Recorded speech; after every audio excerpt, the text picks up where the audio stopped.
What's up, everybody? Jizzy up in here again, back with another album review. As you may have noticed in my last video, I kicked off my album reviewing series with I.C.P's Basement Cuts.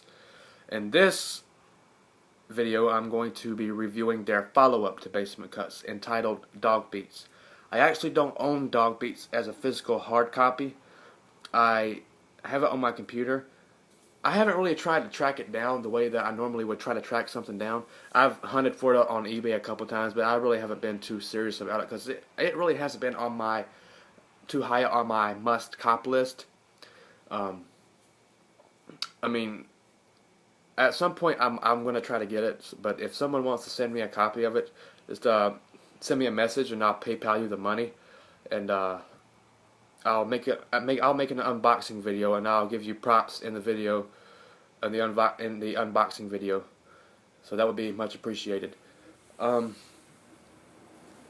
as for the album, Dog Beats, it's a 4-track EP, and this is their first original album. They were still known as Inner City Posse at this time. It was still Violent J, 2 Dope, and 2 Dope's brother, John Kick Jazz. It's kind of like a Violent J solo album, with the exception of a few verses from their other members of the group. It's their, like I said earlier, this is their first original album. When I say original, I mean in terms of production and sound quality, and even to a certain extent, a very certain extent, concept. The album kicks off with the song Ghetto Zone. Ghetto Zone has an evident NWA influence, just like Basement Cuts did. It just has that old school gangster rap type feel to it. The lyrics are not great. They're pretty average for a gangster rap song. They're not bad, but they could have been a hell of a lot better. But then again, if you listen to gangster rap, to be honest, when you listen to a gangster rap song, you don't necessarily listen to what the rapper is saying, as opposed to how he's saying it, and you're just listening to his overall flow and voice, and how his voice and flow meshes with the superb production. In which this song right here, this is what makes Ghetto Zone so great. Because if you listen to a Dr. Dre song, for example, you're not going to listen, because Dr. Dre himself is not a great lyricist. He's never really mentioned in the all-time greatest rappers list. But what makes Dr. Dre and most gangster rap back in the day so great was the production is what really stands out. But what is the icing on the cake is the rapper's flow, and their voice in general, and how they're riding the beat, and just how well it just glues itself together to the track to make a classic. That's kind of how this song is. It's just Violent J rapping an average gangster rap tale, and it's just the superb production just meshes very well together. The beat is great. It has a deep house bass line that pops in and out at random times, and this deep house bass line, it kind of happens pretty frequently in earlier I.C.P tracks. It actually happened twice on this EP. It also has a few pretty nice vocal samples. It has some Ice-T vocal samples, an Eazy-E vocal sample, and at the beginning it has samples from a movie I seen a few weeks ago, but I cannot remember the name of it. I swear to God, I think I'm getting Alzheimer's. I do not remember the name of the movie. I just watched it not even a couple weeks ago. But that song itself, it gets an A+, just for the way the production is and the way Violent J's lyrics, or not lyrics, but voice and flow meshes with the beat. Song number 2 is Wizard of the Hood. You've heard this song on Carnival of Carnage, their next album. The version on here and the version on Carnival of Carnage is the exact same, with the exception of the end. which includes, on this version, includes Yo Mama jokes. Whereas on Carnival of Carnage, it does not have Yo Mama jokes. The song is very original. This is where I was talking earlier about, to a certain extent, this album, despite the fact that it's very cliched and gangster rap, has it has, to a certain extent, like I said, some creativity, if you will, in terms of lyrics and overall song concept. This would be that point of the album, Wizard of the Hood. It's basically Violent J rapping about, basically kind of like the Wizard of Oz tale, like a ghetto version of Wizard of Oz. It's kind of like a LSD trip. It's kind of like Jay's going on an LSD trip. This is one of his examples of, in my opinion, Violent J is a damn good storyteller. This is one of the earliest examples of his storytelling ability. It's a very good song. It's very original. It has again, it continues the deep house bass line you can hear on here, such as what you heard in Ghetto Zone. It's pretty similar. The lyrics are very good. The beat is pretty damn good as well. Very original song it is. I give it an A-.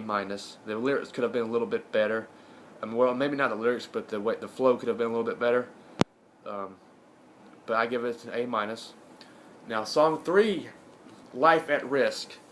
It gives off a completely different vibe than what we've heard previously on the previous two songs.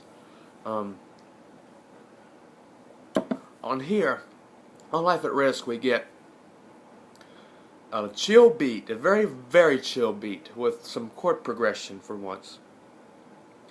It's kind of like, is Violent J telling, I really don't want to insult him when I say this, so don't take this as an insult. It's kind of like a ghetto sop story.